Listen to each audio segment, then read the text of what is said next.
Bienvenue et bonjour à tous et à toutes pour ce quatrième webinaire du Salon de l'immobilier de montagne 100% digital, organisé avec les éditions COSI. Donc pour celles et ceux qui... On va te laisser, Gabriel, régler tes petits problèmes techniques. On va continuer. Donc, simplement, pour me présenter, pour celles et ceux que je n'ai pas eu l'occasion de rencontrer, moi, je suis Anis Bouzbi. Je suis président de la société Airlink et je suis également animateur d'une série de webinaires qu'on organise donc avec les éditions COSI de manière 100% digitale et sur une thématique et des thématiques qui tournent autour de l'immobilier de demain et notamment de l'immobilier de demain dans la montagne. L'idée étant de pouvoir, à défaut de pouvoir vous rencontrer en face à face et physiquement pendant le salon, de pouvoir vous accompagner et échanger avec vous sur l'actualité du moment, les innovations et partager des conseils et vous les délivrer et continuer de les délivrer à travers ce type d'échange. Et le thème qu'on a voulu, donc on a réalisé déjà depuis le départ un certain nombre de thématiques. On a fait un premier webinaire sur l'état de l'immobilier de montagne en général. On a parlé également d'innovation autour du bâtiment et des stations connectées. Dernièrement également, on a présenté ce qu'on appelle la PropTech. Et donc, la PropTech, c'est le mouvement des startups qui innovent en termes de solutions et de nouveaux modèles pour l'immobilier. Et puis ce soir, ce qu'on avait voulu vous proposer, et entre autres, c'est bien d'actualité avec les annonces du gouvernement, échanger avec vous sur une thématique qui nous semble importante, qui est comment vendre, comment changer sa manière de vendre avec la crise sanitaire que nous connaissons et avec le support du digital, qui a permis à de nombreuses entreprises soit de changer, soit de maintenir leur activité. Et pour parler de tout cela, en fait, ce soir, j'ai la chance de pouvoir avoir avec moi, à mes côtés, virtuellement, un certain nombre d'invités de choix. Alors d'abord, Gabriel Minjon, qui est directeur de GSI Immobilier et qui est au cœur de l'immobilier de montagne à travers des activités de transaction, location, gestion, et qui nous fera part justement de la situation un petit peu actuelle et comment lui s'est adapté. Également Ahmed Wali, qui est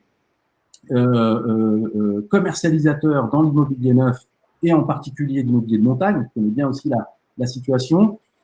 Et on continuera avec, dans nos échanges avec Vincent Le Camus, qui est le couteau suisse du web, qui est cofondateur de Immodepro, qui est un magazine du web qui va concentrer les informations, les news, les solutions à destination de l'immobilier en général, des agences immobilières et des promoteurs immobiliers, qui a une vision assez large aujourd'hui de ce qui peut se passer en termes de tendance, et il nous donnera quelques conseils qu'il prodigue aussi à travers différentes conférences. Et enfin, Franck Samama, qui est directeur commercial chez Airlink, qui propose des solutions pour les promoteurs. Voilà. Donc, on va passer 45 minutes ensemble pour échanger avec vous. Bonjour à tous ceux qui échangent effectivement sur le chat. Je vois qu'il y en a qui ont déjà compris le principe. Donc, c'est un webinaire qui se veut interactif.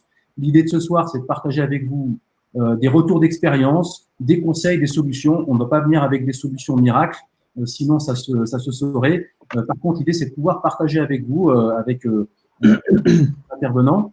On peut échanger ensemble de manière interactive. Vous avez effectivement, vous l'avez compris, un système de chat et de questions qui se trouve sur le côté. Voilà. Et donc, sans plus tarder, ce que je propose, c'est qu'on puisse démarrer le sujet. Alors, je vais commencer avec toi, Gabriel, parce qu'aujourd'hui, le gouvernement a fait des annonces, entre autres, justement, sur la non-ouverture des remontées mécaniques dans les stations de montagne. En tout cas, c'est ce qui semble se décider définitivement. Donc, ça a un impact dans cette première crise et tout ça a un impact sur l'activité. Et justement, ce qui serait intéressant en termes d'introduction, c'est peut-être déjà nous redresser un petit panorama un petit peu de la situation aujourd'hui en montagne. Merci Anis de cette mise en relation et de cette présentation. Effectivement, je suis Gabriel Minjon, je suis directeur général de GSI Immobilier. On est né en 1985 à Valmorel et on est présent sur toute la Tarentaise. Donc, je vais parler de l'immobilier de montagne dans ma vallée, qui est la Tarentaise, mais je pense que Globalement, c'est ce que mes confrères vivent en Savoie et Haute-Savoie aujourd'hui. Je pense qu'on a tous le même ressenti. Je l'ai déjà dit, le marché allait bien avant le premier confinement. Il s'est accéléré parce que le confinement est venu mettre en perspective des valeurs famille, des valeurs, je dirais, peut-être un peu différentes, des prises de conscience durant le confinement. Donc, il y a eu une accélération au déconfinement. Il y a un enthousiasme certain là pendant ce mois de novembre encore, malgré qu'on est confiné. J'ai pas le sentiment qu'on ait travaillé différemment que les autres mois de novembre, parce que les mois de novembre en général sont tous les mêmes. On prépare un peu la saison, il y a des ponts, les gens viennent. Là, la seule différence, effectivement, ils étaient pas trop en capacité de venir, mais les outils justement des maths et de visioconférence nous ont permis de combler ces petites lacunes. Les clients nous annoncent, malgré que les domaines skiables ne seront pas ouverts, les restaurants, les bars, comme dans toute la France, leur venue. Donc, les acquéreurs potentiels devraient venir faire leur visite comme ils l'avaient envisagé. Au contraire même, en disant, bah, écoutez, ça nous donne une bonne thématique pour venir à la montagne vous voir. On aura un peu plus de temps pour visiter et pour se mettre dans une situation d'acquéreur, parce que finalement, c'est pas au moment où on est en vacances avec les enfants en famille qu'on est le plus disponible pour visiter. Hein. Nous, contrairement à ce qu'on peut penser, Noël, jour de l'an, c'est une période où il y a beaucoup de monde dans la station, ça brasse beaucoup, mais c'est pas là où on fait le plus de ventes maintenant.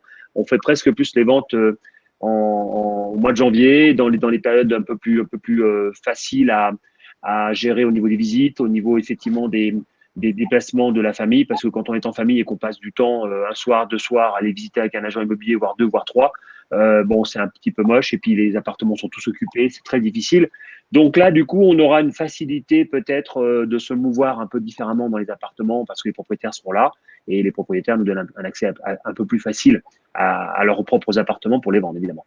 Donc, l'activité, effectivement, sur la partie location de vacances, mais c'est pas le thème de la soirée, va être une activité très particulière, inédite, avec des clients qui ont choisi quand même de venir, a priori, puisque pour le coup, on avait fait des réservations et on a peu d'annulations. Ça, c'est vrai, c'est un signe fort. Donc, on aura quand même des clients qui vont quand même se projeter et venir en vacances à la montagne. Et ça, c'est rassurant. Il y aura moins de monde, évidemment. Il y aura beaucoup de propriétaires. Donc, on devrait avoir la capacité de toucher nos propriétaires pour parler avec eux d'immobilier et bien sûr faire du recrutement de mandats, parce que c'est un petit peu là où on pêche dans les agences actuellement. On manque de produits. Donc, il va falloir faire ce travail pédagogique avec eux, parce qu'ils ont le sentiment pour certains que ce n'est pas le moment de vendre. Or c'est faux, c'est totalement faux. Certains ont décidé de garder, malgré qu'ils voulaient vendre en début d'année 2020. Ah ben, je vais vendre mon appart. Puis finalement, le premier confinement, vendre pour faire quoi avec l'argent, c'est peut-être intéressant de garder l'appartement de famille. Ok, donc du coup, ils ont freiné leur envie de vendre. Et puis certains ont dit, ben non, on va pas vendre maintenant parce qu'a priori, c'est pas le bon moment pour vendre. Non. Donc il faut éduquer nos propriétaires, leur expliquer. Et c'est très intéressant de les avoir, eux, sur place plutôt que nos acquéreurs, parce qu'on est plutôt dans un marché aujourd'hui où les propriétaires ont besoin d'informations. Les acquéreurs sont là, ils ont envie d'acheter. Ils ont recentré un petit peu leur acquisition autour justement de ces valeurs qu'on vient de mettre en perspective, mais on pourra en parler longtemps. Mais je ne veux pas tenir toute la soirée sur ce qu'on entend dans les bureaux de vente ou les agences. Mais on a des acquéreurs qui ont des bonnes raisons d'acheter, qui se projettent, et on a des vendeurs qui ont peut-être besoin d'être assurés. Donc c'est bien, on va avoir tous ces vendeurs qui seront proches de nous. Donc je prédis une fin d'année très active dans nos agences et dans nos stations sur la partie transactionnelle, évidemment, parce qu'on aura des propriétaires plus que d'habitude, qui vont rester sur une période peut-être un peu plus longue, plus disponibles pour venir nous rencontrer ou parler, ou nous les rencontrer, évidemment, avec la barrière et la distanciation que nous devons bien sûr mettre dans cette circonstance très particulière. Mais nos vendeurs vont être très occupés et on devrait avoir une activité très dense. Quant aux acquéreurs, bah, ils sont là. Hein, je pense que tout le monde l'a bien constaté. Sur la résidence secondaire, ça a du sens. On les a, ils sont présents, ils sont prêts à faire, à dégainer. Ceux qui avaient des projets, ils sont plus que matures. Et ceux qui voulaient amener des projets à maturité s'accélèrent un petit peu en disant, allez, c'est le moment de le faire, on y va, on est peu. Enfin, je veux dire, on voit bien, la relation avec les choses, avec notre environnement a beaucoup changé depuis ces quelques mois. On a pris conscience que c'était tout de suite et maintenant, quoi, qu'il fallait arrêter de se projeter tout le temps dans des projets et puis de peut-être pas les réaliser tout de suite. On était dans du caprice et du coup de cœur parce que nous, on est dans l'immobilier de loisirs à la montagne. Là, on est dans de l'immobilier tout de suite et maintenant. Voilà, et on va pas procrastiner. Si on a les moyens, on y va. Les taux sont bas, il faut le faire, ça a du sens. On se retrouve en famille dans ces endroits-là et Dieu sait que ceux qui l'ont fait sont très contents de l'avoir fait. Ton micro est coupé, Anis. Ouais. Pardon, excusez-moi, effectivement. Donc, merci Gabriel. Ce que je dis, c'est que, donc, en gros, finalement, ce qu'on comprend, c'est que, finalement, contrairement à l'idée qu'on pouvait s'en faire, l'immobilier de montagne sur la transaction maintient quand même un bon niveau d'activité et quelles que soient les annonces du gouvernement, il y a de la présence, malgré tout, d'activité. Ok, sur la transaction, alors on va parler de transaction, puisqu'on est un petit peu vers Ahmed sur la partie neuf, parce que, pareil, Ahmed, quelle est la situation aujourd'hui, de ton point de vue, sur la vente du neuf en immobilier de montagne? Eh ben, tout d'abord, merci Gabriel pour l'analyse que vous avez faite et je la rejoins parce que c'est vrai qu'on a exactement le même ressenti. Aujourd'hui, malgré les interdictions de visite et ce confinement, on a eu un attrait vraiment très important pendant le deuxième confinement. Pour ma part, l'analyse que j'ai eue, c'est que le premier confinement était vraiment quelque chose d'effrayant et c'est vrai que les premiers coups de fil qu'on a passés, on n'était pas très bien accueillis. Parce que je pense qu'il y avait cette atmosphère un peu, comment dire, pesante et puis d'inconnu. C'est vrai que sur le deuxième confinement, au contraire, le Covid a joué un peu un rôle de déclencheur et d'accélérateur. Dans un premier temps pour l'achat plaisir, en se disant bah, on peut peut-être se confiner ailleurs. D'un point de vue investissement, parce qu'aujourd'hui, ça reste un actif résilient et puis les gens ont un peu peur de garder de l'épargne. Et puis aussi sur la manière de voir les choses et la manière de faire les choses. Nous, à la montagne, on a des clients sur France entière et puis même, je dirais, plutôt même monde. Et le Covid a été un accélérateur et un déclencheur aussi dans la digitalisation pardon, du processus. Et le télétravail a amené une chose qui nous sert beaucoup, c'est la démocratisation de la visio. Et c'est vrai que nous, ça nous a facilité beaucoup les choses parce que aujourd'hui, nous, c'est quelque chose qu'on a intégré dans notre process, chose qu'on ne faisait pas assez et qui a été pour nous, encore une fois, j'aime bien utiliser ce mot, un accélérateur dans la digitalisation. Et encore une fois, même si le Covid n'a pas beaucoup de bons aspects, il aura eu le mérite d'accélérer ce nouveau process qui est plutôt vertueux. Ton micro encore. Ton micro. Décidément, ouais, je veux me taire, mais finalement, c'est pas forcément toujours opportun. Donc du coup, finalement, ce qu'on note, hein, ce qu'on prend bien dans aujourd'hui l'immobilier de montagne, que ce soit sur la transaction de l'existant ou bien du neuf, l'activité se porte quand même malgré tout bien. Et donc c'est aussi même un moment pour vendre. C'est ça que vous dites, c'est une opportunité finalement, soit d'aller acheter, soit d'aller vendre. Quoi. C'est ça que j'entends. Quoi. Ah, complètement. Moi, si on fait une analyse du mois de septembre, je vais prendre septembre, qui est un mois pas forcément un des meilleurs mois pour nous. On a fait un mois record cette année comparé à l'année dernière. Ok, ce qui est quand même. Et en termes de vente. Ok, super, très bien. Bah, écoutez, donc ça c'est déjà une bonne première nouvelle. Alors. Juste, si on sort de la montagne, mais de manière plus globale, toi Vincent, tu as une vision un peu plus France, par rapport à ce qui est dit là, est-ce que toi tu constates également des tendances positives sur le reste de la France, les retours que tu peux en avoir? L'immobilier, il a été ralenti du fait qu'il y a eu quand même 2-3 mois où c'était très compliqué de vendre. Donc, quoi qu'il se passe, forcément, il y a eu moins de ventes, il y aura moins de ventes cette année que les années précédentes. Maintenant, le fait est que sur la partie plus résidence secondaire, il y a une recrudescence de demandes là-dessus parce que les gens ont eu le temps de se poser des questions de faire accélérer leur projet, de répondre à tout un tas de questions sur ces sujets-là. Et puis, je pense qu'il y a moi, typiquement, j'habite dans une grande ville. Il y a une envie d'aller un peu plus au vert et compagnie au vu de la situation qu'on vit. On s'est recentré sur notre immobilier, en fait. De manière générale, on nous a enfermés chez nous, donc on s'est recentré sur notre immobilier. On a vu les défauts de ces lieux-là et nombre de personnes qui habitent en appartement dans des grandes villes se sont dit un petit coin au vert, ça fonctionne mieux. Il y a une étude qui a été faite par Le Figaro qui disait que 8 personnes sur 10 qui lisaient Le Figaro à la sortie du confinement avaient un projet d'achat et je crois que c'était la moitié qui était pour des résidences secondaires. Donc, ouais, pour moi, il y a un regain sur ces sujets-là et je pense que la montagne va énormément attirer. Ok, donc tu confirmes effectivement ce transfert un peu vers les résidences secondaires, les résidences un peu qu'elles soient loisirs ou bien avec le même principal à la montagne. Hein. Je pense qu'il va y avoir un sujet de gens qui vont vouloir s'installer à la montagne parce que c'est un cadre de vie qui est plus agréable. On se recentre. Je rejoins un peu les analyses qui ont été faites, c'est qu'il y a un moment où on se recentre sur. Ça fait hyper longtemps qu'on y réfléchit. J'ai envie de vivre dans un endroit qui me plaît. La montagne est un endroit qui plaît et qui attire énormément de gens. Et donc, il y a des gens qui prennent des décisions, qui ont vraiment envie de changer de cadre, changer de vie.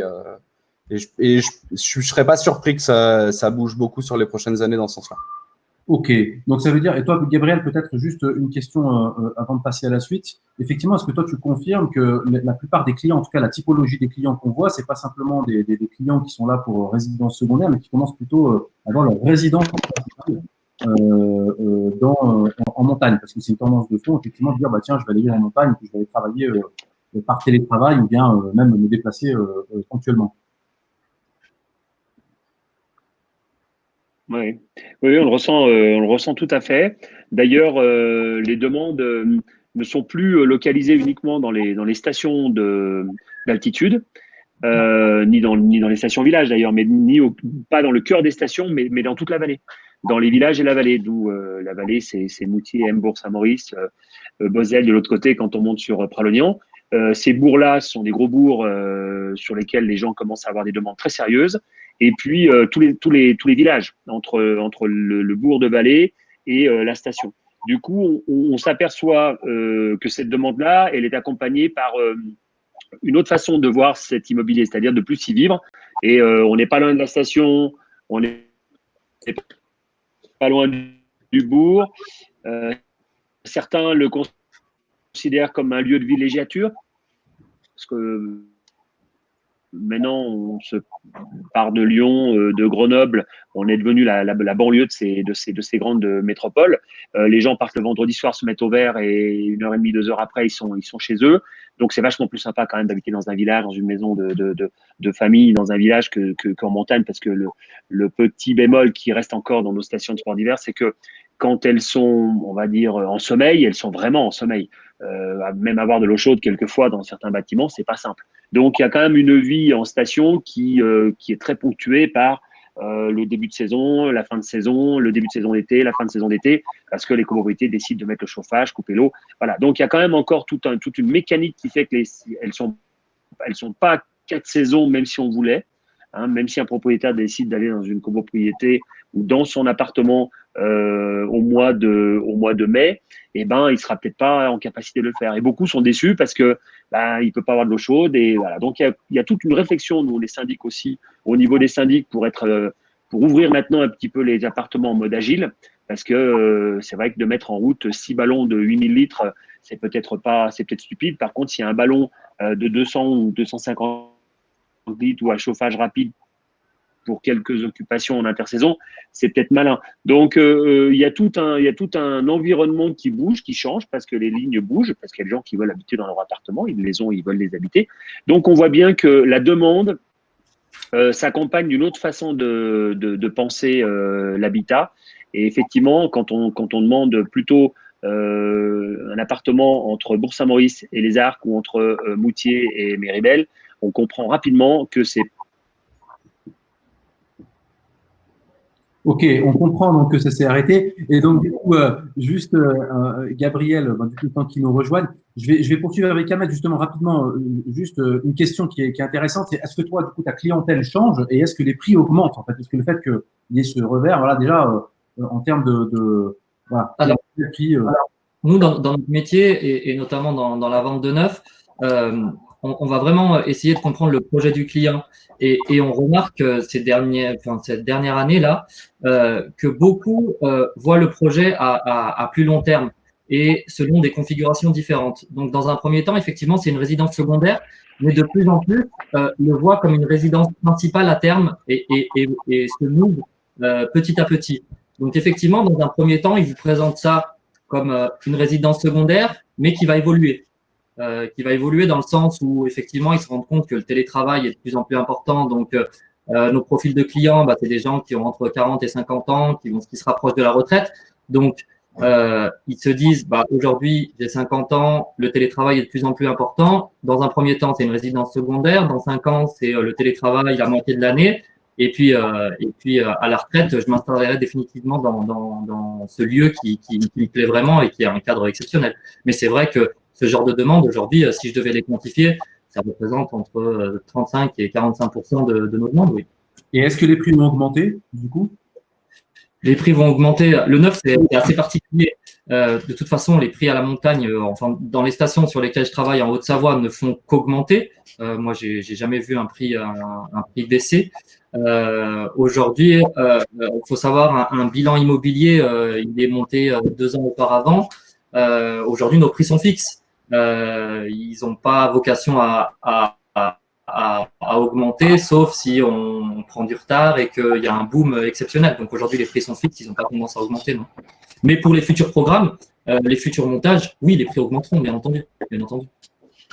Ok, très bien. Donc, merci Ahmed, merci Gabriel. Alors, juste pour avancer un petit peu, Ahmed, tu as soulevé un point important et également Gabriel, on a commencé à aborder le sujet, c'est la notion dans cette transformation et dans le contact avec la relation avec les clients, c'est celui de la digitalisation qui a permis de maintenir les ventes, voire même de pouvoir maintenir la relation avec les clients. Et donc, ce que je voudrais, c'est t'interroger, toi, Vincent. Il y a une grande tendance de fond, on parle de digitalisation, de transformation digitale, etc. Et justement, dans l'acte de vente, ce qui m'intéresse, c'est de savoir, toi, un petit peu, voilà, qu'est-ce que tu as pu remarquer. Pour moi, il y a 2 choses. Il y a le parcours du client, qui démarre aujourd'hui de plus en plus sur Internet ses achats. Je pense que Gabriel et Ahmed le constatent au quotidien. Et puis ensuite, il y a les outils qui sont en interne de l'agence ou du promoteur et qui doivent justement accompagner cette digitalisation de la relation avec le client. Voilà, donc toi, Vincent, qui un petit peu a mené pas mal de conférences sur la question, est-ce que tu peux nous dresser un peu un panorama sur le sujet? Alors, je ne sais pas si je suis capable de dresser un panorama. Le fait est que nous, ça fait chez Immobilier 2.0, ça fait 10 ans qu'on dit que les agences immobilières, la promotion immobilière doit se digitaliser et que là, il y a eu une accélération assez forte parce qu'il y a eu un besoin énorme lié au confinement. Que le seul moyen d'avoir une relation commerciale avec un client, c'était d'utiliser le digital. Donc, c'est assez intéressant. Je pense que tout part du client et du besoin du client. Aujourd'hui, le client, il est sur Internet, comme tu le disais très bien. Les stats de Google, c'est que 92% des projets immobiliers commencent sur Internet. Et en fait, la réalité, c'est que les gens se renseignent d'abord sur Internet pour avoir tout un tas d'informations. Est-ce que c'est la bonne région? Alors, surtout pour des résidences secondaires, mais est-ce que c'est la bonne région? Combien ça coûte dans le coin? Comment c'est en train d'évoluer? Où est-ce que je dois acheter et compagnie? Et en fait, quand ils arrivent dans le moment de la relation commerciale, ils ont déjà tout un tas d'informations. Donc, la première étape, elle est vraiment là. Et ça, avant confinement, c'était déjà le cas. Après le confinement, il y a eu la problématique de comment je fais maintenant pour rentrer en contact avec mon client. Quel est le parcours par la suite? Le parcours avant, c'était simple, c'est j'appelle mon commercialisateur, que ce soit un agent immobilier ou un promoteur, et du coup, je vais visiter ou je fais un rendez-vous en bulle de vente pour avoir des informations sur le projet. Ça, c'est plus ou moins le parcours avant le confinement. Mais pendant le confinement, ça, c'était beaucoup moins possible, donc il fallait lui apporter des solutions sur Internet. Et les solutions dont on a le plus entendu parler, c'est tout ce qui va être visite virtuelle, tout ce qui va permettre de faciliter la visite et d'avoir un maximum d'informations sur les biens immobiliers. Et c'est assez intéressant parce que dans l'idée, ça a fait bouger beaucoup de personnes au niveau des agences immobilières et de la promotion là-dessus parce qu'on entrevoit un nouveau processus. Et là, on va rentrer sur le travail de l'agence immobilière. C'est-à-dire qu'en qualifiant très bien les clients acheteurs, là je parle vraiment de la partie acheteur parce qu'il y a aussi la partie vendeur pour les agences immobilières, mais sur la partie acheteur, en qualifiant très bien les acheteurs, on gagne énormément de temps grâce aux outils digitaux. Parce qu'on est capable de les renseigner, de leur donner énormément de valeur de chez eux. Et les gens qui viennent vers nous, une fois qu'ils ont eu toute cette valeur-là, on sait qu'ils sont beaucoup plus qualifiés et on peut mieux les accompagner parce qu'il y en a moins et on a beaucoup plus de chances de transformer. Donc, c'est du travail qui a une vraie valeur ajoutée.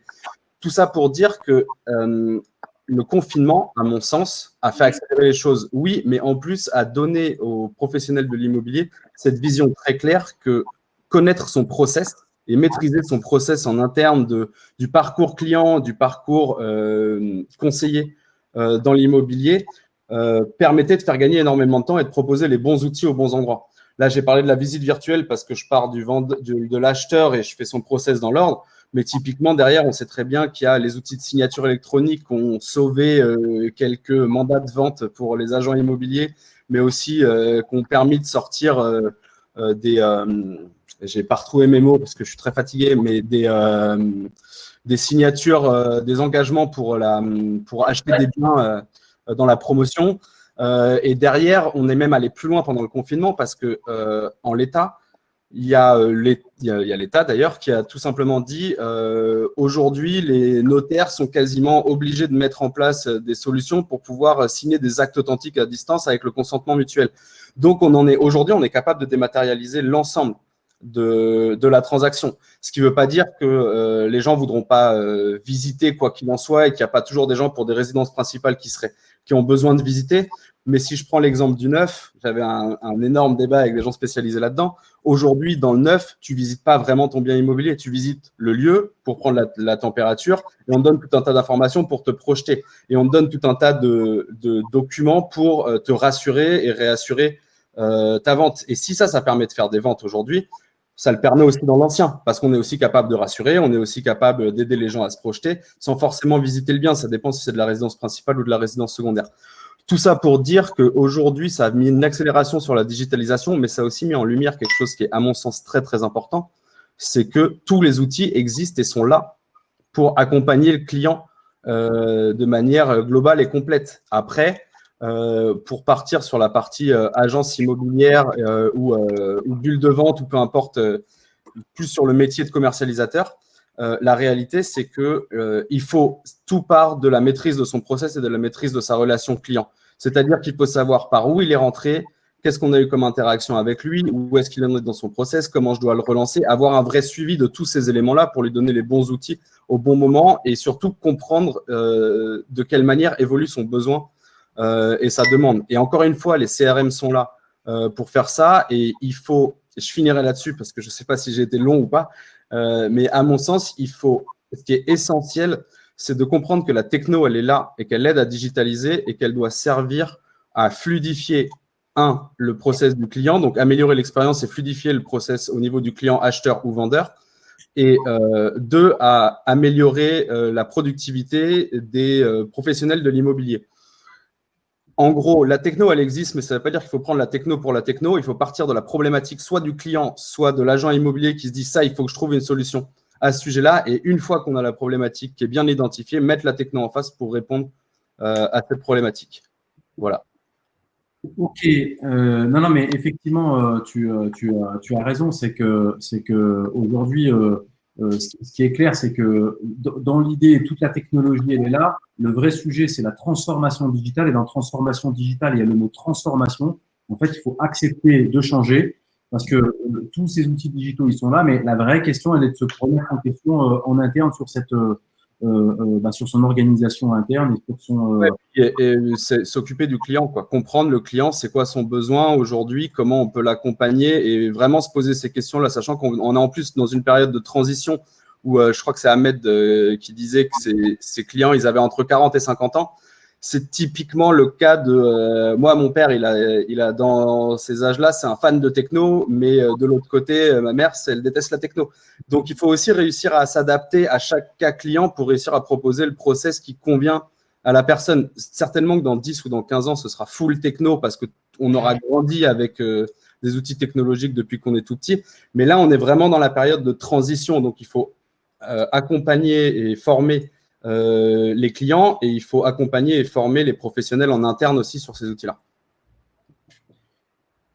Ok, alors justement, merci Vincent. Alors justement sur ces mises en place d'outils, Franck, je me tourne rapidement vers toi. On parle tu l'as évoqué Vincent, un des sujets clés, c'est la capacité dans le parcours d'achat du client à lui offrir les outils qui puissent découvrir ces informations sur Internet, mais également de préqualifier et donc d'améliorer cette conversion client. Toi, Franck, avec les outils, on va dire aujourd'hui digitaux, des conversions clients, tu as passé plusieurs années en tant que également commercialisateur dans le neuf. C'est quoi ton point de vue sur ces sujets-là? Et aujourd'hui, dans le parcours d'achat du client, qu'est-ce qui est important quand on parle de qualification, de préqualification du client? Oui, bah, mon point de vue, en fait, il est, et Vincent l'a bien dit, en fait, il faut partir des processus métiers. Aujourd'hui, la réalité d'un commercial, quand il reçoit énormément de leads, eh bien, c'est justement de pouvoir faire le tri dans ces leads, vous repérer où sont les prospects chauds. Et souvent, il le fait avec son téléphone. Mais aujourd'hui, le sujet, c'est que les acheteurs, les acquéreurs, eh ben, ils veulent plus parler aux commerciaux. Donc, clairement, aujourd'hui, il y a sur 10 leads qu'on reçoit, eh bien, en fait, il y en a 2 qu'on va arriver à voir au téléphone, mais il y en a 10 à traiter. Et aujourd'hui, c'est ce que disait Vincent, c'est que les outils type CRM, les outils digitaux, eh bien, ils vont permettre de pouvoir mieux qualifier les prospects justement tièdes et froids qu'on n'arrive pas à joindre. Et donc, ça prend vraiment le relais en automatisant les scénarios de relance, les scénarios téléphoniques. Eh bien, on va pouvoir, dans un laps de temps qui est assez court, hein, on va pouvoir créer de la mise en relation. Et alors, donc, du coup, ça veut dire quoi? Ça veut dire, un, des outils, deux, des processus commerciaux qui sont bien définis au sein des entreprises, parce que les choses ont évolué, donc les commerciaux doivent évoluer avec ces nouveaux outils. Et trois, ça veut dire aussi une chose, c'est que bien les acquéreurs sont des consommateurs de contenu. C'est-à-dire il leur faut beaucoup de contenu pour comprendre, pour faire leur marché un peu à leur façon, pour comparer. Et donc aujourd'hui, c'est clair que les promoteurs, les acteurs de l'immobilier, eh bien, ils doivent pouvoir créer ce fameux contenu pour envoyer la bonne information au bon moment, pour déclencher des conversations, pour engager les clients. Donc c'est vraiment en fait aujourd'hui à la fois le commerce devient un travail du marketing, des commerciaux pour pouvoir créer les premières mises en relation. Et une fois qu'on a créé les premières mises en relation, les conversations, c'est quand même ça facilite beaucoup les ventes ensuite, quoi. Merci Franck. Alors justement comment dire, de mise en place, Ahmed, Gabriel, vous dans votre activité, voilà, vous avez forcément dû vous adapter et mettre en place dans toute votre activité des solutions digitales. Est-ce que vous pouvez nous faire un retour d'expérience justement sur les outils que vous avez pu mettre en place et finalement les résultats que vous avez pu en tirer derrière? Alors, quand on parle de digitalisation et qu'on est en transformation, la digitalisation, on y est déjà de toute façon dans l'immobilier, puisque aujourd'hui, clairement, et je parle pour mon expérience et je ne parle pas pour tout le monde, mais 95% de nos contacts aujourd'hui viennent d'Internet. Moi, je connais aucune agence aujourd'hui qui diffuse pas sur les lignages, qui fait pas de campagne AdWords, qui fait pas de campagne Facebook.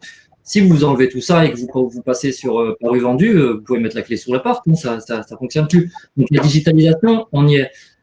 Maintenant, c'est dire à quel niveau on met le curseur et jusqu'où on peut aller et jusqu'où le client peut accepter la digitalisation. Parce qu'effectivement, Vincent, comme tu l'as très bien évoqué, notre population, effectivement, les clients vont entre 40 et 70 ans parce que malheureusement, on est sur des biens qui ont une certaine valeur. Il faut le temps de pouvoir épargner pour s'acheter des logements comme ça. Et ces gens-là ne sont pas forcément prêts tout de suite à arriver à un niveau de digitalisation qui est trop élevé. Donc, il faut trouver un juste milieu. Là où le Covid a été un déclencheur, c'est sur la notion de télétravail et sur la démocratisation de la visio. Pour nous,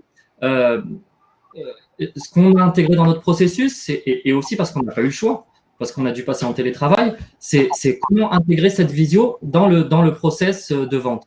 Alors, effectivement, nous, la première étape, elle n'a pas changé. Quand on reçoit un contact depuis Internet, on le traite via un appel téléphonique classique. Sauf que là où l'objectif était de caler un R2 en visite sur place pour faire découvrir le site, aujourd'hui, l'objectif, il est plus là, il est de créer un rendez-vous visio. Alors, on fait peut-être un premier contact qui est plus court, peut-être plus courtois aussi, mais qui nous permet d'avoir une visio derrière. Et l'enjeu de l'immobilier, ce qui est très important, et je pense qu'avec Gabriel, on partage la même chose, c'est pour vendre un bien immobilier, il faut que le client vous accorde la confiance. Si un appel téléphonique, on n'a pas de comment appeler ça, l'engagement verbal est très important. Selon les différentes études, ce langage non verbal, on ne l'a pas au téléphone. Et pour acquérir la confiance de votre client, il faut qu'il nous voie. On ne fera jamais une vente immobilière ou, dans très peu de cas, rarement, uniquement via la digitalisation. Il faut voir le client, il faut qu'il soit rassuré, il faut qu'on soit sur le site. Ça nous est arrivé de faire des ventes en digital, mais c'est minime. C'est minime. Mais là où c'est intéressant, c'est que je pense, comme vous le disiez, les clients sont friands de plus en plus d'informations. Si c'est pour faire une visio et simplement discuter, aujourd'hui, on peut utiliser le téléphone, on n'avancera pas plus. L'intérêt, c'est d'avoir des outils qui nous permettent de donner de plus en plus d'informations. Et c'est ce qu'on a fait ici chez Unique Property. On s'est équipé d'outils comme des cycloramas avec des vues drone qui permettent de situer le bâtiment dans son environnement, des maquettes 3D qui permettent de découper les bâtiments un par un. Et vraiment, on rend le client acteur et non pas simplement un auditeur de nos argumentaires et de nos présentations. Donc, il est un réel acteur et il va s'investir d'autant plus dans son projet. Et effectivement, le R3, le rendez-vous qu'on va avoir sur place, comme le disait Vincent, on a des clients qui sont très qualifiés, qui connaissent le sujet et qui vont chercher, disons, la touche finale, aller chercher la confiance du commercial et du produit sur lequel on va le faire investir. Merci Ahmed, juste parce que je sais que Vincent doit nous quitter dans 1 ou 2 minutes. Exactement. Juste une question importante avant que je cède la parole à Gabriel. Pour rebondir avec une question, c'est qu'aujourd'hui, le digital, et ce que tu as dit Ahmed, c'est que est-ce qu'une vente et une relation client peut se faire 100% digital ou est-ce que la tendance de fond, c'est plutôt une hybridation du modèle, c'est-à-dire savoir dans son processus là où on peut mettre du digital et à un moment donné avoir à un moment donné quand même du contact physique parce qu'on ne peut pas vendre de l'immobilier sans contact physique. C'est très compliqué de répondre à cette question. Moi, je suis persuadé qu'on peut faire des ventes 100% en digital et je suis persuadé que les ventes 100% en digital vont augmenter avec la réassurance qu'amènent différents acteurs dans le marché de l'immobilier. Maintenant, ça représentera, à mon sens, pas avant, je ne sais pas combien d'années, peut-être une centaine d'années, 100% des ventes, c'est impossible. En l'état, aujourd'hui, à date, si ça représente 1% des ventes, c'est déjà pas mal. Mais ça va évoluer. Je pense que ça va évoluer avec les outils, avec la réassurance, avec les informations, avec tous ces éléments-là qui vont permettre de prendre des décisions éclairées. Je regardais là dans les chats, il y a des gens qui parlaient d'émotion. Il faut générer l'émotion pour vendre un bien immobilier. Et l'émotion, elle est générée souvent quand on est sur place. Et il y a beaucoup de gens qui ont besoin d'avoir cette émotion sur place. Mais la réalité, c'est que enfin, je ne sais pas pour vous, mais on a tous pleuré devant un film. On est capable de générer de l'émotion avec des belles photos, avec des beaux films, avec des éléments comme ça. Donc, malgré tout, il y a une espèce d'entre-deux qui permet de plus en plus de faire des ventes et de sécuriser des ventes grâce à Internet. Peut-être qu'on va passer sur des ventes sécurisées grâce à Internet et qu'on va juste valider à terme grâce à des visites sur place. Mais en tout cas, ouais, ça va se digitaliser. Il va y avoir de plus en plus de ventes 100% digitales, mais ce n'est pas pour demain ni après-demain. Je ne sais pas si je suis assez clair. Aujourd'hui, le travail des professionnels de l'immobilier, il est d'hybrider au maximum ça pour donner un maximum de visibilité aux biens des propriétaires ou aux biens qui ont été construits par la promotion immobilière. Je pense qu'il est là le sujet et qu'aujourd'hui, comme tout commence sur Internet, on est de plus en plus en concurrence avec un maximum de biens et donc il faut être présent sur Internet et permettre d'aller jusqu'au maximum avec le digital pour avoir le maximum de clients qualifiés et accompagner sur les derniers besoins qui peuvent être plus ou moins larges en fonction de notre besoin de réel vs digital.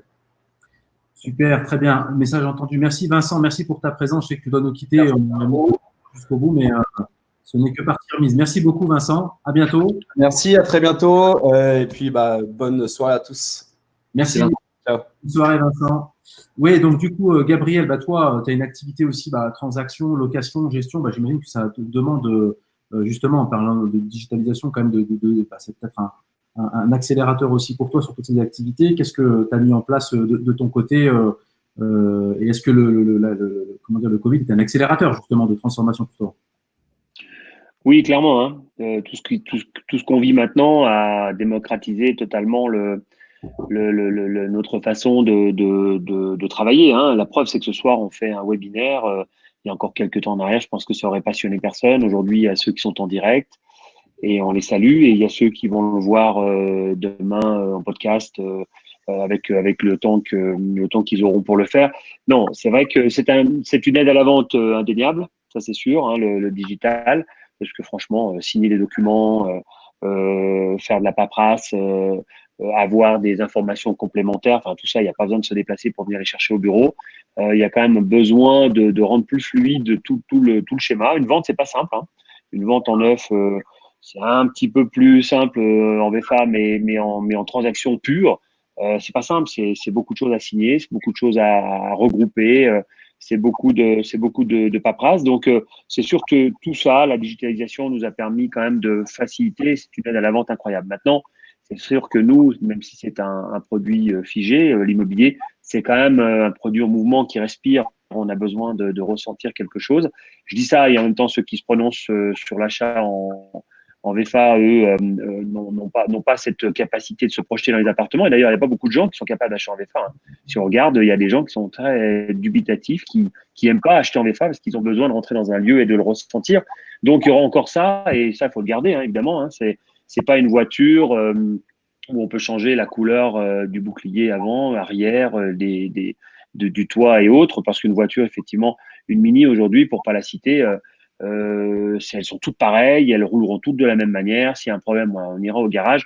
Donc, il y a déjà des produits qu'on peut comme ça acheter, standardiser. C'est paradoxal en même temps ce que je dis parce qu'on peut louer un appartement pour une semaine directement sur Internet sans voir ni son propriétaire, ni parler avec un agent immobilier.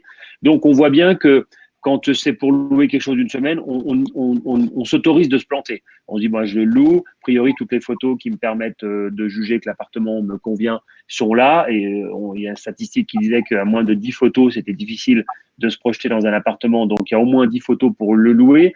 Donc, on peut imaginer que louer un appartement, c'est un acte mineur. On peut se planter, on va le garder 8 jours. Si on s'est planté, c'est pas grave. Par contre, acheter un appartement pour le garder longtemps, se projeter, on n'a pas le droit de se planter. On a besoin de ressentir quelque chose. Donc, tout ce qui est autour nous facilite totalement la vie, ça c'est sûr. La digitalisation, c'est venu nous faciliter totalement le process d'acquisition. Mais à la fin, la visite sur place, nous, on invente rien du tout. On a mis en scène des visites privées. C'est-à-dire que nos vendeurs, on a 10 commerciaux dans les agences. Nos vendeurs prennent rendez-vous avec Gabriel? les acquéreurs. Ah, bah, décidément, je crois on l'a perdu. Juste, du coup, pendant que Gabriel arrive, Ahmed, j'ai une petite remarque là, de Sylvie qui nous dit que la tendance de l'immobilier, en tout cas telle que vous la présentez, est plutôt positive, alors qu'en fait, c'est peut-être pas le cas. Est-ce que ce que vous dépeignez est quelque chose est vraiment la réalité des faits, c'est un point positif, ou est-ce qu'on est sur une tendance plus, on va dire un peu plus. Alors, effectivement, la remarque, elle est intéressante. Jusque-là, on s'est exprimé sur des marchés assez niches, donc de résidences secondaires à la montagne, où on a énormément de demandes. C'est vrai qu'on ne fait pas que ça, on vend aussi des RP en pleine. Et effectivement, on a des constats aujourd'hui, notamment sur des financements, l'incertitude aussi de certains emplois, qui font que l'immobilier classique, résidence principale, c'est pas forcément c'est pas une année record pour cela. Mais je reste nuancé aussi sur ce pessimisme parce que l'immobilier, la France a toujours été un pays propriétaire et malgré que effectivement les prêts sont un peu plus difficiles à obtenir pour de l'ARP et des primo-accédants, les gens continuent à acheter. Mais ça, c'est pas un problème dû au Covid. Le Covid, il vient mettre le doigt dessus, mais ça a toujours été comme ça. L'accès à la propriété pour les primo-accédants, c'était compliqué avant le Covid et ça allait peut-être encore un peu plus après le Covid. Voilà, ok. Donc quelque part, dans ce que tu dis, voilà, c'est une certaine réalité pour une certaine partie de la population et que quelque part c'est une tendance de fond, mais globalement quand même la tendance que vous aviez citée, elle est réelle, quoi. Alors justement, Gabriel, je reviens vers toi. Tu nous as quitté quelques secondes. Tu nous entends là, Gabriel? Ah. Alors, juste, parce que là, je vois que ça coupe encore de son côté, juste peut-être un élément qui est intéressant aussi, parce que tout à l'heure, on évoquait les ventes 100% digitales, c'est qu'en fait, il y a deux catégories globalement quand on parle d'acheteurs. Il y a les investisseurs, quelque part, ceux qui vont faire leur résidence secondaire et ceux qui vont faire leur résidence principale. Est-ce que justement, dans cette digitalisation et dans la tendance de dire bah, demain, je vais faire des ventes 100% digitales, bah, ça va être lié à une catégorie de produits et peut-être de cibles de clients où on parle des digital natives, c'est-à-dire en fait les populations plus jeunes qui, elles, peut-être sont plus ouvertes à acheter aussi directement de manière complètement sur Internet, en parlant en vidéo, en regardant des visites virtuelles sur Internet. Est-ce que c'est ça peut-être qui se dessine Alors, c'est difficile d'avoir un recul là-dessus parce que c'est trop tôt. Si on doit parler d'expérience, nous, on a fait une vente 100% digitale, mais on n'a fait qu'une. Si je devais faire le profil de ces clients, bah, c'était effectivement une résidence secondaire, c'était en montagne, c'était un petit budget, et c'était effectivement des gens de 35 ans. Alors, c'est le portrait robot bah, du client jeune qui achète un investissement secondaire à la résidence et qui a l'habitude de tout ce qui est moteur. Mais aujourd'hui, en faire un profil global, non, je suis incapable de le faire. Oui, Gabriel, je ne sais pas si tu nous entends. Gabriel? Oui, non? Non? Tu nous entends ou pas? C'est tout bon? Bon, décidément, je crois que Gabriel, on va avoir un peu de mal. Justement, toi aussi, Franck, du coup, je rebondis aussi. Donc, nous, on propose des solutions, effectivement. L'objectif, c'est d'aller vers la digitalisation. Ton point de vue, toi, tu as un recul aussi sur la commercialisation de produits neufs avec l'historique, une quinzaine, une vingtaine d'années dans l'immobilier neuf. Est-ce que toi, conviction pour le sujet de la digitalisation complète du processus de vente, est-ce que quelque part, c'est quelque chose de la question que je posais à Ahmed, plutôt vers les investisseurs, plutôt vers les résidences principales. Voilà, est-ce que tu as un point de vue sur le sujet? Ouais, moi, alors, sur la partie investisseur et sur la partie investisseur et pour avoir travaillé dans des entreprises qui généraient énormément de leads, on se rendait compte surtout que il fallait énormément de leads pour sortir une vente. Presque parfois, enfin un lead, quand je dis un lead, c'est un contact, hein, donc un contact non qualifié, pratiquement un lead une vente pour 80 contacts achetés. Et donc clairement, la productivité est nécessaire. Ça veut dire quoi? Ça veut dire qu'aujourd'hui, il faut essayer de pouvoir faire une vente sur 70, 60 leads. Et on gagne, du coup, l'entreprise gagne énormément d'argent. Et alors, comment elle peut le faire?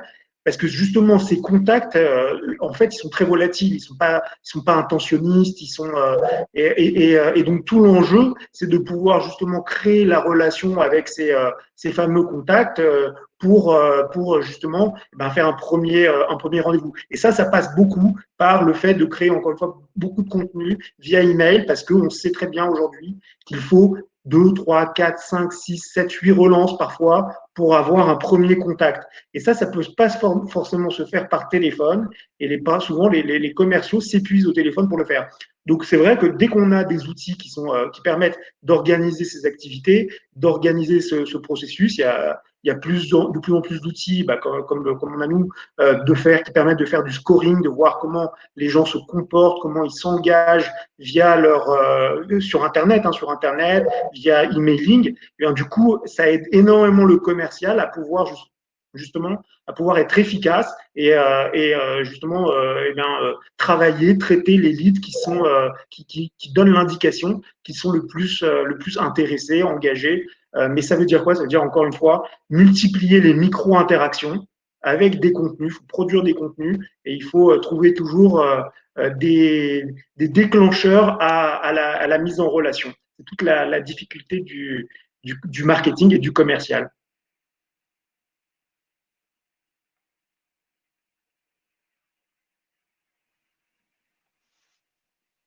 Oui, non. Ton micro est tout coupé, Anis. Est-ce que tu nous entends, Gabriel? Oui, je vous entends. Est-ce que vous m'entendez surtout? Bon, je veux quand même revenir vers toi parce que malgré tout, tu n'avais pas fini ton propos tout à l'heure sur Oui, oui. la digitalisation. Moi, ce qui m'intéresse, c'est toi, comme sur toutes ces activités, qu'est-ce que tu as, voilà, quand tu parlais de transactions, de location, de gestion également, bah, vous avez dû vous adapter, vous avez dû mettre en place des outils. Qu'est-ce que vous avez mis en place concrètement? Tu me parlais la dernière fois, enfin, j'avais entendu au premier webinaire qu'on a fait, des visites via WhatsApp pour faire visiter les appartements. Voilà, quelles sont tes différentes expériences sur le sujet? Ouais. Les visites privées, ouais. Les visites privées, c'est vrai que ça marche bien. C'est-à-dire que bon, bah voilà, on est intéressé par un bien, on a vu des photos, voire même une petite vidéo.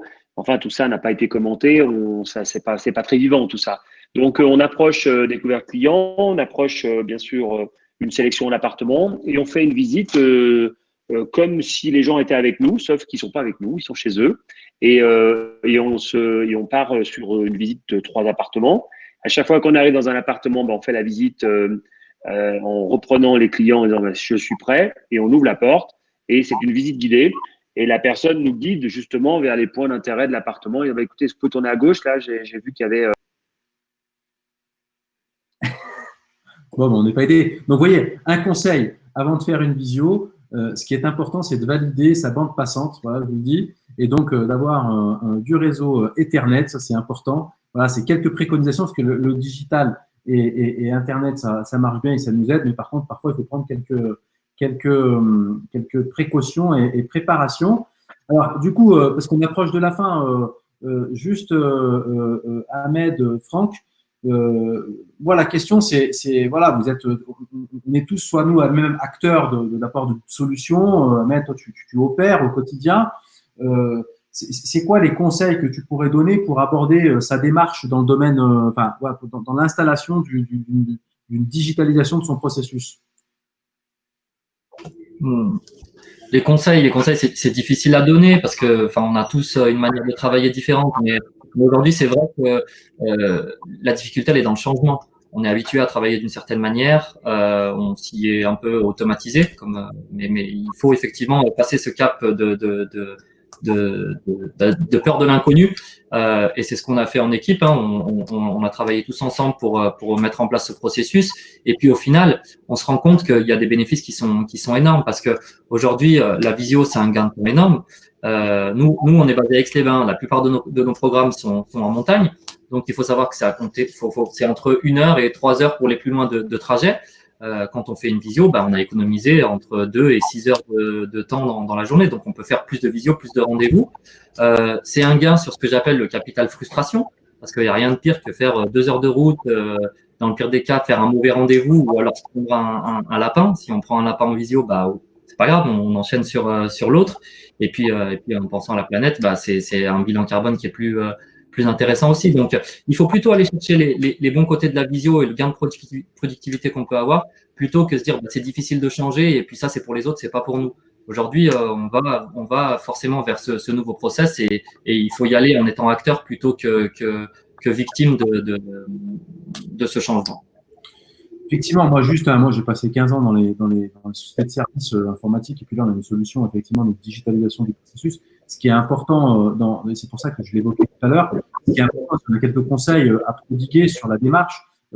Déjà, il faut, quand on parle de transformation digitale, et encore une fois, je le répète, il y a le mot transformation. C'est-à-dire qu'il faut accepter à un moment donné de changer parce qu'il y a une tendance de fond qui est le changement avec ce qu'on voit là, les crises sanitaires, les changements climatiques, les changements économiques, les instabilités, les nouveaux modèles qui viennent perturber parfois, voilà, les GAFA qui viennent parfois sur des marchés et qui viennent prendre des parts de marché. Donc, ça impose à tout le monde de devoir, quoi qu'il arrive, se remettre en question. Et ça, quel que soit l'âge qu'on peut avoir, hein, parce que moi, je rencontre beaucoup d'acteurs dans le domaine de l'immobilier qui avec différentes tranches d'âge et dont certains, quelque part, et je peux le comprendre, parfois s'interrogent, se posent la question, ont peur du changement. Et en fait, je pense qu'un des premiers conseils, déjà, c'est le fait de vouloir, d'avoir envie et de ne pas avoir peur de changer. Voilà, c'est le premier sujet. Le deuxième sujet, c'est effectivement de regarder un peu comme on a essayé de le faire un peu ce soir, mais c'est très général, mais vous avez plusieurs sites qui vous permettent de vous renseigner sur ces solutions. Et je sais que de l'autre côté, qui nous entendez, vous êtes déjà un peu informés de ces questions-là, mais il existe des sites comme Imo2Pro, par exemple, qui vont vous donner, ou la French PropTech, hein, c'est pour ça qu'on a essayé de vous les présenter pour dire, voilà, quelles sont les solutions qui peuvent exister. Eh bien, je vais aller faire de la veille pour aller identifier dans tout le parcours de mon client ce qui peut exister. L'autre point, c'est un peu ce que je disais à Nathalie tout à l'heure hein, quand on échangeait sur le chat, c'est de réfléchir à votre processus de vente. En fait, du client qui part sur Internet, avec l'image que vous voulez renvoyer, avec les contenus que vous voulez lui donner, avec l'expérience que vous voulez faire créer à votre client, qu'est-ce que vous voulez, de bien comprendre sa cible marché, sa cible client, de regarder comment on va commencer à capter l'attention de son prospect. Ahmed le disait aussi tout à l'heure, hein, il faut être présent sur les portails immobiliers, jusqu'à un moment donné la livraison de votre bien, que ce soit une transaction, une location, de la VFA. Et en fait, il faut réfléchir à tout ce processus et le formaliser, le penser, le réfléchir, le mettre sur papier et le coucher, parce que ça va vous faire prendre conscience de là où à un moment donné, de la manière dont vous fonctionniez auparavant et peut-être de la manière dont il faudrait améliorer son travail. Après, il y a des sociétés également qui peuvent vous accompagner là-dessus pour vous aider à justement essayer de formaliser ces éléments-là et à se transformer. Et ensuite, il y a eu une bonne remarque tout à l'heure qui disait, oui, mais en fait, le digital, c'est l'outil. Soyons clairs, et vous avez raison, dans transformation digitale, il y a le digital n'est qu'un outil qui accompagne la transformation. Et l'idée, c'est de dire, qu'est-ce que j'ai comme objectif de vente, de transformation en interne. Par exemple, parfois, on a des clients qui nous disent, moi, je veux faire un équilibre entre les ventes internes et les ventes externes. Et donc, ça, c'est un objectif d'entreprise. Et donc, derrière cet objectif se décline un processus et l'outil digital, les outils, Vincent l'a dit tout à l'heure, Gabriel l'évoquait comme Ahmed, les outils sont là et ensuite, on va venir petit à petit installer, étape par étape, ces différents outils en les testant, en voyant ce qui marche et ce qui ne marche pas. Il n'y a pas de vérité absolue sur les outils. Les outils aussi, il faut savoir qu'ils progressent en permanence parce qu'on est aussi sur même s'ils existent, ils innovent en permanence sur plusieurs aspects. Il y a les technologies qui évoluent, il y a l'ergonomie des solutions qui évoluent, il y a l'usage qu'on en fait qui évolue. Et tout ça, en fait, fait que petit à petit, au quotidien, on améliore l'ensemble de ces solutions et vous-même, en les implémentant, vous testez et vous faites ce qu'on appelle de l'itération, c'est-à-dire en fait le fait d'installer, de tester quelque chose, de voir si ça fonctionne ou pas, et à un moment donné, si ça ne fonctionne pas, on passe à autre chose, et au contraire, si ça fonctionne, eh bien, on peut consolider la solution et avancer vers une autre étape du processus. L'erreur à ne pas faire, c'est de vouloir tout changer d'un coup. Voilà. Ça, c'est un conseil de dire je vais tout changer d'un coup et penser que derrière tout va se faire en un claquement de doigts, c'est pas vrai parce que quand bien même l'outil existe, quand bien même vous avez la solution, si vous n'êtes pas prêt à changer, si votre structure n'est pas prête à changer et si vous ne vous organisez pas pour changer, vous pouvez vivre des échecs et là c'est là où ça peut devenir un peu compliqué. Voilà, donc grosse maille, et globalement, voilà, il y a une démarche à mettre en place, à réfléchir en structurant votre processus, réfléchissant à ce que vous voulez changer et testant les outils de manière itérative. Voilà, on arrive à la fin. Gabriel, tu peux conclure sur, si tu peux, avec tes visites via WhatsApp et peut-être un mot là-dessus. Et je vois qu'il y a une question à mettre, je vois que tu y réponds. Merci d'avance. Donc, Gabriel, peut-être, voilà, tu peux reprendre. Ah non, je pense qu'on ne va pas y arriver avec Gabriel. C'est définitivement compliqué. Est-ce que en coupant ma caméra, c'est mieux? Ah, c'est mieux. Allez, vas-y. Est-ce que c'est un problème de caméra? Ouais, bon, alors je vais vous quitter effectivement masqué, on va dire. Et effectivement, je dois rejoindre une autre visio. C'est pas simple parce que j'ai l'impression que la visio prend la bande passante chez tout le monde et il va falloir aussi dimensionner tout ça parce que c'est bien la visio, mais il va falloir aussi qu'on soit en capacité dans nos vallées d'améliorer beaucoup de choses. Je crains cet hiver, quand tout le monde va venir, comment le travail va se faire. Voilà, c'est une aparté. On a évoqué ce sujet-là, excuse-moi de te couper, avec Olivier Fabre de Courchevel Télécom lors du webinaire que j'ai organisé sur le thème bâtiment et stations intelligentes. Et une des thématiques majeures pour faire du digital, c'est l'infrastructure, et on a évoqué la fibre. Donc, tu peux te rapprocher si tu ne le connais pas déjà. Oui, je le connais déjà et c'est vrai qu'elle n'est pas encore de partout, mais elle va arriver. Ouais. Non, juste pour finir avec mes visites privées, c'est vrai que globalement, aujourd'hui, ce que les gens apprécient beaucoup, parce que nous, on est quand même loin, c'est quand même dommage de se taper un aller-retour Paris pour venir visiter un appartement, surtout quand on connaît très bien la station. On connaît déjà des fois son agent immobilier parce qu'on est déjà rencontré, on a déjà fait une visite avec lui l'hiver d'avant. Voilà, il y a plein de choses comme ça qui font qu'on a déjà confiance. Et quand on pense avoir l'appartement ou deux appartements qui conviennent à nos clients, on les rappelle. Et là, les visites privées sont tout à fait acceptables et voire même déclencheurs de promesses d'acquisition derrière, sans forcément venir parce qu'on a tout vu. Là, on rentre dans l'appartement et effectivement, c'est une visite très privée, en WhatsApp en général ou par d'autres outils, mais le WhatsApp est pas mal. Et là, on visite l'appartement avec le client, voilà, tout simplement. Donc, le téléphone sert de support caméra et on se balade dans l'appartement. Certains sont sensibles à la vue et nous demandent de passer du temps sur le balcon et de faire des panoramiques du balcon. On est le négociateur qui accompagne bien sûr la caméra et qui la tourne et qui la pointe là où le client le souhaite, enfin le client, l'acquéreur, les acquéreurs. Et je suis très surpris de voir d'ailleurs que les visites se font avec beaucoup de personnes, avec les enfants quelquefois, avec des amis, avec des beaux-parents qui participent à la visite pour donner leur avis aussi, parce que c'est un achat plaisir, un achat des fois familial. Et ça, au-delà des visites virtuelles qui sont des fois un petit peu statiques, insipides, des fois des belles photos et tout ce qu'on veut, il y a aussi ces visites privées qui se font de plus en plus et qui rendent un peu plus d'humanité, on va dire, à ces visites digitalisées. Voilà, on a vécu ça pendant le confinement, mais ça restera au-delà. Ça, j'en suis convaincu. Peut-être pas pour le premier contact avec l'agence, parce que c'est vrai que les contacts se feront peut-être encore physiquement. On aura besoin de voir son agent immobilier, de prendre confiance pour créer de l'empathie. Mais une fois parce qu'on trouve pas malheureusement son bonheur ou chaussure à son pied dès la première fois qu'on déclenche une acquisition, il faudra en visiter peut-être plusieurs sur une ou deux, voire trois saisons, parce que on peut analyser le schéma de vente, mais quelquefois on trouve son bonheur en deux ou trois saisons. C'est assez rare quand on trouve la saison où on a décidé d'acheter. Donc c'est pour ça que les projets immobiliers des fois s'étalent sur 2 ou 3 ans, mais c'est pour nous 2 ou 3 saisons, parce que les gens reviennent pas forcément. Et là, ça va permettre d'anticiper un petit peu justement écoutez, on verra ça quand on sera en vacances, on verra ça quand on viendra, on verra ça quand on sera sur place. Là, en l'occurrence, on anticipe un peu, on dit écoutez, c'est maintenant et tout de suite, on a le bien, je pense qu'il vous convient. Et on est en mai, vous êtes très loin de venir pour la fin de l'année, parce que mai, décembre, c'est très loin et l'appartement sera vendu. Donc, du coup, ça nous permet de venir anticiper des acquisitions chez certaines personnes, combler un peu justement ce vide qui faisait que systématiquement, il fallait passer par une visite physique pour se rassasier ou pour être convaincu de ce qu'on achetait.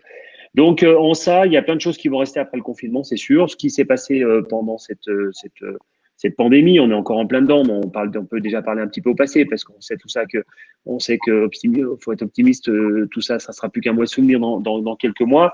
Ce qui s'est passé, c'est que ça a tout démocratisé et qu'aujourd'hui, il n'y a plus de problème de se voir en visioconférence. Et au contraire, même, on trouve des bienfaits parce qu'on saute de visio en visio. Moi, j'y suis depuis 2 heures de l'après-midi. Et c'est vrai que j'ai fait aujourd'hui, je ne sais pas, 700 ou 800 kilomètres. Si j'avais dû me rendre systématiquement à tous les rendez-vous, j'aurais pas pu le faire d'ailleurs. Et je les aurais fait peut-être en une semaine. Donc, la visio en ça est extraordinaire. Elle a fait tomber complètement des habitudes qu'on avait prises. Il fallait absolument se voir. Combien, à l'époque, disait, parce que la visio existait depuis longtemps, on l'a pas inventé, Skype est là depuis très longtemps et c'est un outil formidable déjà. Combien disaient, c'est quand même mieux de se voir en live, c'est quand même mieux de se voir en chair et en os. Ouais, ben non, non, pas forcément, voilà. Voilà, sur ces paroles, je reste très optimiste, moi, et j'aime beaucoup, mais vraiment, avoir commencé l'immobilier les années 90 d'une certaine manière, le faire maintenant en 2020 d'une autre manière et de voir encore qui va évoluer. Je trouve ça génial. Je trouve ça hyper excitant pour les jeunes qui rentrent parce que c'est vraiment avec ces outils-là qui sont nés, eux, donc ils vont pouvoir travailler avec ces outils. C'est vraiment ça, c'est super. Et nos acquéreurs, je crois qu'en ville, le sujet de tous les agents immobiliers et promoteurs, c'est de comment on vend des appartements à la génération 2000, puisqu'elle arrive, elle va être là, elle va être mature, elle va pouvoir acheter des appartements dans peu de temps. Ils ont 19, 20 ans, ces gamins. Bon, ben voilà, eux, ils sont nés avec le smartphone dans la poche. Et je sais que chez Bouygues, chez Nexity, chez Vinci, ils ont dépensé beaucoup d'argent pour essayer justement de trouver un parcours digitalisé pour plaire à ces jeunes, parce qu'effectivement, ces gens-là ne voudront pas rentrer en relation avec un commercial systématiquement. Ils voudront chatter, ils voudront parler autrement, mais à un moment, ils voudront nous rencontrer, bien sûr, mais ils ne voudront pas parler avec toutes les personnes avec qui ils voudront un projet immobilier. Ils parleront à la dernière ligne droite avec la personne qu'ils ont choisie, parce qu'au-delà de ça, ils ont choisi le programme, ils ont déjà choisi beaucoup de choses. Et là, par contre, effectivement, le rapport physique sera capital et important. Voilà. Merci Gabriel, merci pour cette note positive et de relever effectivement dans ce que tu dis que effectivement c'est le sujet, c'est préparer aussi l'avenir. Il y a ce qu'on vit aujourd'hui, mais il y a aussi demain et ce qui va rester. Et ce que tu dis est clé, c'est que les tendances, les futurs acheteurs, les futurs acquéreurs sont des jeunes d'hier et eux sont déjà habitués au digital, à aller sur WhatsApp, Facebook, Instagram, à chatter, etc. Et donc du coup, ça va changer encore plus la relation. Par contre, ça n'enlèvera en rien. En tout cas, c'est ma conviction à moi, effectivement, la notion d'hybridation. Toi, Ahmed, du coup, pour conclure, la visio, ça restera pour toi après le confinement. C'est une tendance de fond que ça y est, c'est un outil que tu as adopté, que tu vas continuer à travailler. Ouais, clairement. Oui. Je suis désolé, je suis vraiment obligé de vous quitter. Je vous remercie beaucoup de m'avoir invité. Ahmed, je te laisse terminer et je te rappellerai parce que tu as dit des choses qui m'ont effectivement sonné comme ça et ça me plaît beaucoup. Donc, on se rappellera après. C'est ça aussi, ce genre de rendez-vous, de se mettre en relation. Anis, Franck, bonne soirée. Merci à Claude Borani et toutes ces équipes qui ont organisé tout ça. Et c'est comme d'habitude, toujours parfait. Donc, bravo à eux et à très vite. Au revoir. Merci Gabriel, merci beaucoup. Bonne soirée. Oui, effectivement, nous, la visio maintenant, c'est devenu quelque chose d'inscrit dans le processus parce que ça va dans le sens de la qualification du client. Et puis, c'est un bénéfice autant pour le commercial que pour le client, puisqu'on permet de dégrossir et de se dire toutes les choses qu'on peut dire. On est dans la VFA, les produits sont pas forcément construits. Et effectivement, le dernier rendez-vous de visite qui permet et de rassurer et de créer de l'émotion restera. Mais effectivement, aujourd'hui, si je devais schématiser le processus de vente, c'est un R1 téléphone, un R2 visio et puis un R3 sur place. Merci Ahmed. Franck, un dernier mot, justement, toi qui fais de la digitalisation, qui vend de la digitalisation maintenant, c'est ton petit mot de conclusion. Aujourd'hui, mon mot de conclusion, il est de dire que en cette période de Covid, comme on l'a dit, où il faut créer de la relation de confiance à distance, le tiercé gagnant pour moi, c'est CRM, beaucoup de contenu visuel et bulle de vente digitale, c'est-à-dire pour faire des ventes à distance en visio. Donc ça, c'est le tiercé gagnant pour les commerciaux. Très bien. Eh bien, écoutez, merci Vincent qui nous a quittés, Gabriel. Merci Ahmed beaucoup pour ta présence, ta disponibilité et cet éclairage. Merci à tous les participants qui étaient là. On termine du coup ce webinaire en espérant vous avoir éclairé. Et puis, je vous rappelle qu'il reste un dernier webinaire avant la fin de l'année sur l'énergie thermique organisé par Claude et ses équipes. Merci à tous et à toutes. Passez une bonne soirée et puis on vous envoie en replay. Vous pouvez le diffuser à tous, à tout votre entourage. Vous l'avez compris, c'est aussi des mises en relation. Vous pouvez rentrer en relation aussi avec Ahmed, avec nous-mêmes, avec Gabriel. Merci, bonne soirée et à bientôt. Bonne soirée. Au revoir.